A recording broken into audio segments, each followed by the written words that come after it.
दोस्तों, जब भी बात आती है कि इस्लाम का असली चेहरा सबके सामने रखा जाए तो वो बहुत ही ज़्यादा खतरनाक साबित होता है। वो चेहरा असलियत में बहुत ज़्यादा खतरनाक है। आज के इस वीडियो में हम बात करने वाले हैं अंधविश्वास और भूत प्रेत के बारे में, जो कि ऐसा कहा जाता है कि सिर्फ हिंदू धर्म यानी सनातन धर्म में मौजूद है। यानी जो भी बौद्ध समुदाय के लोग हैं या जैन समुदाय के लोग हैं या इस्लाम या ईसाईयत, ये सभी मिलकर कहते हैं कि हिंदू धर्म के अंदर काफ़ी सारी कुरीतियाँ मौजूद हैं, अंधविश्वास है। हमारे देवी देवता जो है वो मक्खी भी नहीं उड़ा सकते, इस तरीके की बातें कही जाती हैं। तो आज के इस वीडियो में हम बात करेंगे इस्लाम के अंधविश्वास की। दोस्तों, क्या आप जानते हैं कि दुनिया में अंधविश्वास और भूत प्रेत सरीखे के फालतू बातों का जन्मदाता भी इस्लाम और उसके प्रतिपादक मोहम्मद साहब ही थे। ये जानना इसीलिए भी ज़रूरी है क्योंकि सेक्युलर और मुस्लिमों के द्वारा बहुत ही सफाई से हमें ये समझाया जाता है कि हमारे सनातन धर्म में बहुत ज़्यादा अंधविश्वास भरा हुआ है और उस अंधविश्वास को हमें ख़त्म ना करके बल्कि अपने सनातन धर्म को ख़त्म करना चाहिए, उसको छोड़ देना चाहिए और इस्लाम ईसाईयत अपना लेनी चाहिए। जबकि दोस्तों, हकीकत इसके बिल्कुल ही विपरीत है और दुनिया में मौजूद सारी नौटंकी और खुराफातों की जड़ एकमात्र इस्लाम और उसके प्रतिपादक मोहम्मद साहब ही बताए जाते हैं। ऐसा इसीलिए है क्योंकि इस्लाम का प्रतिपादक मोहम्मद साहब एक लुटेरे और जाहिल किस्म के व्यक्ति थे, जिनके पास ना तो कोई ज्ञान था और ना ही कोई विज्ञान। इसीलिए हर वो काम जिसे मोहम्मद अपने साथियों को ठीक से समझा पाने में असमर्थ होते थे, झट से उस बात को अल्लाह नामक काल्पनिक चरित्र और शैतान और भूत प्रेत से जोड़ दिया करते थे ताकि उस बात का कोई भी सबूत ना मांगा जा सके। और ऐसा ही होता था, उनके अनुयायी उनसे कोई सबूत नहीं मांगते थे। मोहम्मद साहब के जाहिलपने का आलम तो ये था कि वो सपने से लेकर कुत्ते, बिल्ली और सांपों तक को अल्लाह, शैतान और भूत प्रेतों से जोड़ कर रखा करते थे। ये सब बातें मैं खुद से नहीं कह रही हूँ, बल्कि मोहम्मद साहब ने अपनी मूर्खता के कारण ऐसे राज की बातें भी अपनी कुरान में रख छोड़ी हैं ताकि समय आने पर हम जैसे लोग उसे पढ़कर जाकिर नाइक जैसी घिसी-पिटी बुद्धि वाले लोगों को इस्लाम का असली आईना दिखा सके।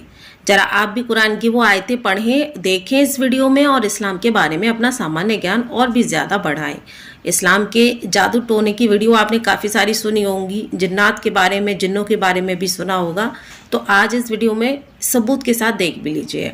अबू कतदा ने कहा कि रसूल मानते थे कि अच्छे सपने अल्लाह दिखाते हैं और बुरे सपने शैतान दिखाता है। ये बात लिखी है बुखारी जल्द संख्या 9, किताब संख्या 87, हदीस संख्या 113 में।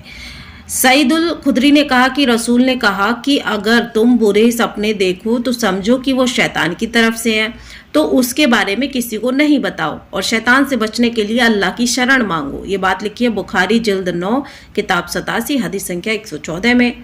अबू कतदा ने कहा कि रसूल ने कहा अगर तुम्हें बुरा सपना आए तो बाईं तरफ थूक दो क्योंकि उस तरफ शैतान रहता है। बुखारी जल्द 9, किताब संख्या 87, हदीस संख्या 115 में ये बात लिखी गई है। रसूल मानते थे कि बुरी नज़र यानी इविल आइज सचमुच होती है, जिसके असर से लोग बीमार पड़ जाते हैं। इब्ने माजा किताब 5, हदीस 3506 और 3507 में ये बात लिखी है।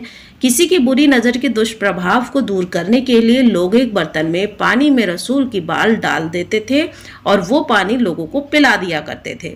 लोग मानते थे कि इस टोटके से बीमारी दूर हो जाएगी। बुखारी जल्द 7, किताब 72, हदीस संख्या 784 में ये बात लिखी गई है। रसूल मानते थे कि अल्लाह लोगों को डराने के लिए जमीन पर भूकंप भेजते रहते हैं। बुखारी जल्द 2, किताब 18, हदीस संख्या 167। रसूल मानते थे कि फरिश्ते काले कुत्तों से इतना डरते हैं कि यदि किसी के घर में काले कुत्ते का चित्र भी होगा तो फरिश्ते उस घर के अंदर नहीं प्रवेश करेंगे। ये बात लिखी है बुखारी जल्द 7, किताब 72, हदीस संख्या 833 में। आगे की आयत में देखेंगे कि रसूल को विश्वास था कि जो भी बंदा रेशम या ऊन के वस्त्र पहनेगा वो बंदर या सूअर के रूप में बदल जाएगा। सुनन अबू दाऊद जल्द 3, किताब 32, हदीस संख्या 4028 में यही बात लिखी गई है।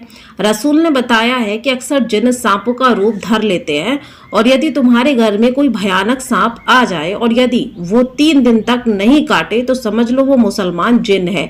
यदि वो काट ले तो वो काफिर होगा, उसे जान से मार डालो। सही मुस्लिम किताब 26, हदीस संख्या 5558। जो कि मुस्लिम मोहम्मद की बातों पर आंख मूंद कर विश्वास करते हैं, इसीलिए उन्होंने मोहम्मद की इन बिना सर पैर की बेतुकी बातों पर आंख बंद करके विश्वास कर लिया और मुस्लिम जब भारत आए तो उन्होंने इन कुरीतियों को भी अपने साथ भारत में लाकर यहाँ पर थोप दिया। साथ ही आज भी हर मजार और दरगाह पर मुस्लिम फकीर लोगों का भूत और जिन उतारते आराम से देखे जा सकते हैं।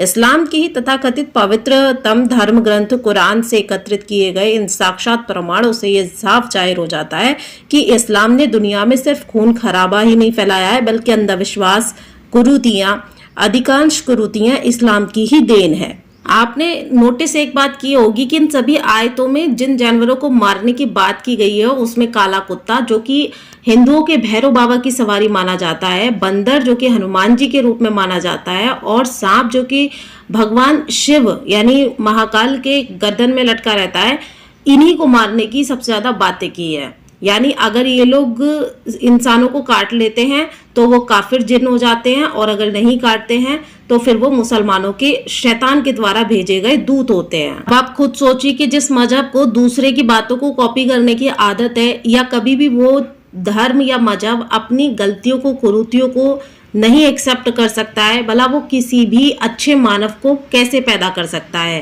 क्या आपने कभी अपने पूरे जीवन काल में जिन्न देखा है? हालांकि जिन की बातें काफी सारी सुनी होंगी, वो भी मुसलमानों के द्वारा ही, लेकिन कभी आपने फिर भी हिंदू होने के नाते जिन्न अगर देखा हो तो कमेंट में जरूर बताइएगा, हमें भी तो पता चले कि किसी हिंदू को जिन्न दिखता है या नहीं।